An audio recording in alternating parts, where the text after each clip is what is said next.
Last week, Niagara College released its 2020-2021 business plan, and as we expected, some difficult numbers to take in. Joining us now, President of Niagara College, Sean Kennedy. Sean, welcome to the program once again.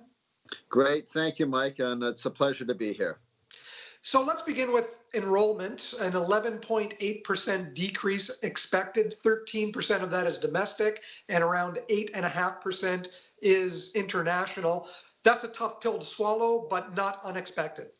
I mean, it's certainly a very tough pill to swallow. We had a great plan and a great budget, and we're looking forward, going back to early March. We were kind of putting the final touches on our new budget plan, and then everything changed. The world changed, as we know it, for us and for every organization. And that particularly affected our spring and summer term. We had to suspend incoming student intakes as we made all sorts of adjustments. That alone really set back our overall enrollment plan for the year, which is reflected in the numbers that were in the business plan that you just discussed. We do expect some fairly solid numbers in the fall. This continued strong enrollments and interest, both from domestic and international, and in the winter term. But the spring and summer term was such a dramatic decline that it really has affected our numbers for the year. Colleges and universities both give their offers to incoming first-year students back in the winter. Are you getting feedback from some of those students who previously accepted offers of acceptance, and now they're telling you that they might not be coming? Are you following up and finding out, is it because of the pandemic? Do you have statistics based on that? Yeah, we have a very well-developed set of statistics and data that we're tracking on a daily and sometimes hourly basis. We also have a very strong team that's reaching out to those prospective students in a whole variety of ways. And so far, we've been very pleasantly surprised in some ways that we haven't seen a drop-off as much as might have been expected in the fall. Student demand remains very high. Enrollments remain high, and deposits in terms of students indicating that they're coming in the fall also remain very high. But there are a number of question marks. Now, one of the things for us compared to other post-secondary institutions is 40% of our programs will be on campus. Not all of those programs will be in a hybrid portion, but 40% of our programs will be on campus, which actually translates to about half of our total student body. So half of our students will be fully online, and the other half will be partially online, but also partially on campus. And maybe that is reflected in the continued strong interest in coming to the college, as well as the fact that we believe our reputation and the reputation of our programs and the types of programs that we offer that will ultimately lead to a job. That interest hasn't gone away from prospective students. What is the status of those high-profile programs, the brewery, the distillery, the marijuana production facility, the restaurant? What is the status of those? Will they be running?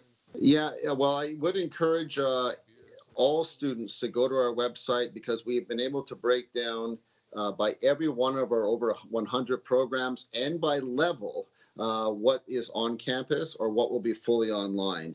But for some of those programs like the distillery or the brewery program, or programs in our health areas, or some of our technology or trades programs that have that on-campus lab component, those will be on campus for the lab components, with some of the theoretical components being online.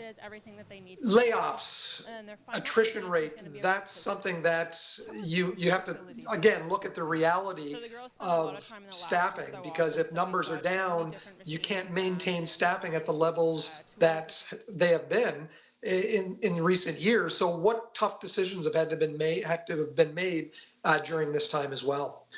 Yeah, it's been very challenging, because, we have the most amazing faculty and staff, and any reduction in our workforce is very, very painful.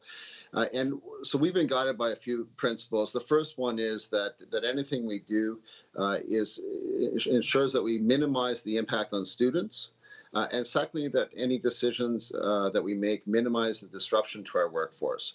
So we've made a whole host of different cuts to try and balance our budget this year in non-salary areas, discretionary areas, administrative constrictions or restructuring. We've really tried not to leave any stone unturned to try and find those savings, because we're viewing this as a temporary issue. We do expect growth next year, so this is a temporary challenge that we need to all overcome.